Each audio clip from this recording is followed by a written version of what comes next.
एक लड़की जिसकी मुस्कान खूबसूरत थी पर इरादे खून से भी ज्यादा खतरनाक। याकुजा, ड्रग कार्टेल, हर तरफ सिर्फ दरिंदे थे। और मैंने इस पल के लिए सब कुछ दांव पर लगा दिया। एक नकली बैंक लूट, मौत की सजा, और फिर 100 मौत के कैदियों के साथ इस रहस्यमयी आइलैंड पर एंट्री। लोग यहां पैसे के लिए आए थे, कुछ आजादी के लिए, लेकिन मेरा मकसद अलग था। मैं यहां जीतने नहीं आया, मैं यहां सच खोजने आया हूं, क्योंकि इस किलिंग गेम के पीछे एक ऐसा राज छिपा है जो पूरी दुनिया को बदल सकता है। और अब गेम शुरू होने वाला है। पैराशूट पे इंस्ट्रक्शंस लिखे थे, welcome everyone, you are now entering battle grounds.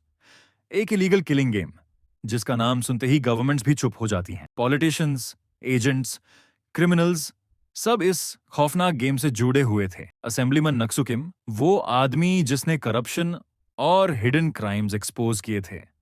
लेकिन एक दिन वो बिना किसी निशान के गायब हो गया, क्योंकि उसने सच देख लिया था। और अब नेशनल इंटेलिजेंस सर्विस का सबसे डेंजरस एजेंट होयोंग चोन, उससे भेजा गया है उस जहन्नुम में जहां ट्रस्ट का मतलब मौत और सर्वाइवल का मतलब खून है। इस गेम में सिर्फ दो रूल्स हैं, या तो मारो या मर जाओ। मैं पैसों के लिए यहां नहीं आया था, मैं आया था एक नाम के लिए, नक्सुकिम। इस प्लेन में हर इंसान एक किलर था, हर आंख में पगलपन, हर चेहरे पर मौत का नशा। और उन सबके बीच एक आदमी चुप कर बैठा था। नेशनल इंटेलिजेंस सर्विस ने सिर्फ एक वार्निंग दी थी, अगर नक्सुकिम मिल गया तो कोई जिंदा नहीं बचेगा। लेकिन मुझे सरवाइव करना था, चाहे ये गेम खून से क्यों ना भरा हो। फिर अचानक एक आदमी खड़ा हुआ। उसका चेहरा अंधेरे में था, लेकिन उसकी प्रेजेंस ने सबको फ्रीज कर दिया। क्या वो वही है? और अगले ही सेकंड पूरा प्लेन पागल हो गया। लोग चीखने लगे, मिस्टर किम, ओवर हियर। तब उस आदमी ने सिर्फ एक शब्द बोला, जंप। और बिना सोचे सब लोग मौत की तरफ कुड़ने लगे। उस वक्त मुझे समझ आया, नक्सुकिम कोई इंसान नहीं, मैं इतनी दूर सिर्फ उसे ढूंढने के लिए आया था। अगर दूसरे लोग उस तक पहले पहुंच गए तो उसके बचने का कोई चांस नहीं होगा। नहीं, पैनिक मत कर, हर सिचुएशन में शांत रहना जरूरी होता है।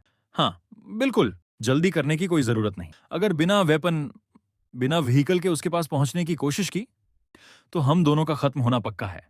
सबसे पहले मुझे एक वेपन ढूंढना होगा। बस थोड़ा और वेट करो मिस्टर किम, तुम पर अभी भी मेरा कर्जा बाकी है। चाहे आसमान से गिरना पड़े, चाहे मौत सामने खड़ी हो, मैं तुम्हें ढूंढ ही लूंगा। मैं इंसाफ का दूत हूं, और आज किस्मत ने मुझे सीधे मौत के मैदान में उतार दिया है। ऊपर आसमान, नीचे अनजान जमीन, लेकिन डर, डर तो मैंने बहुत पहले छोड़ दिया था। अच्छा हुआ मुझे पैराशूट इस्तेमाल करना आता है, वरना ये लैंडिंग मेरी आखिरी होती। हम ये जगह, ये कोई साधारण इलाका नहीं, पूरा का पूरा मिलिट्री बेस लगता है। और अगर ये सच में मिलिट्री बेस है तो यहां हथियारों की कमी नहीं होगी। ओह, वहां एक पिस्टल पड़ी है। शायद आज किस्मत पहली बार मेरे साथ है। लेकिन मैं अकेला नहीं हूं। क्या ऊपर से कोई और भी कूद रहा है? उसकी नजर भी उसी गन पर है। Finders keepers.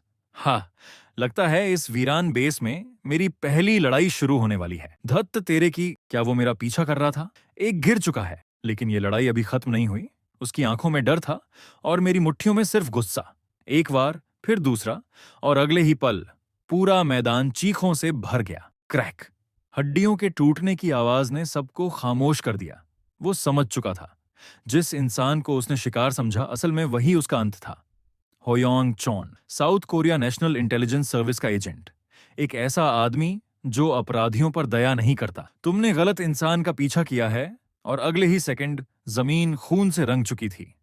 ये सिर्फ लड़ाई नहीं थी, ये सजा थी।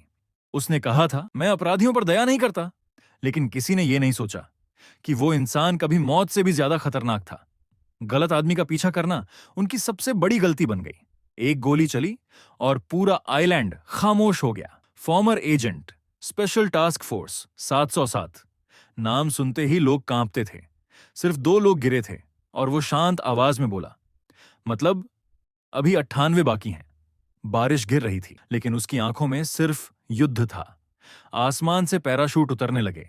100 शिकारी इस आइलैंड पर उतरे थे, पर उन्हें क्या पता था कि वो किसी इंसान का नहीं, एक मॉन्स्टर का शिकार करने आए हैं। आसमान से उतरते हुए ये लोग सिर्फ सैनिक नहीं थे, ये वो दरिंदे थे जिनके हाथ पहले ही खून से रंगे हुए थे। लेकिन उन्हें शायद पता नहीं था कि जिस जगह वो उतर रहे हैं वो कोई साधारण इलाका नहीं, एक मिलिट्री बेस था। उसने पिस्टल उठाई निशाना लगाया, लेकिन अगले ही पल समझ गया, सिर्फ एक पिस्टल से मैं इन सबको खत्म नहीं कर सकता। एक गलत गोली और उसकी लोकेशन सबके सामने आ जाती।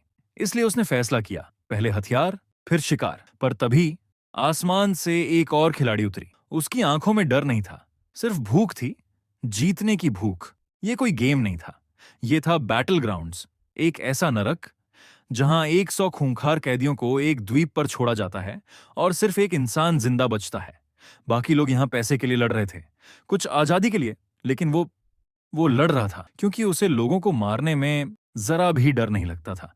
और फिर एक ही छलांग में उसने अपने शिकार पर हमला कर दिया। उस आदमी की आंखों में डर साफ दिख रहा था, क्योंकि उसे समझ आ चुका था कि इस गेम में असल मॉन्स्टर कौन है।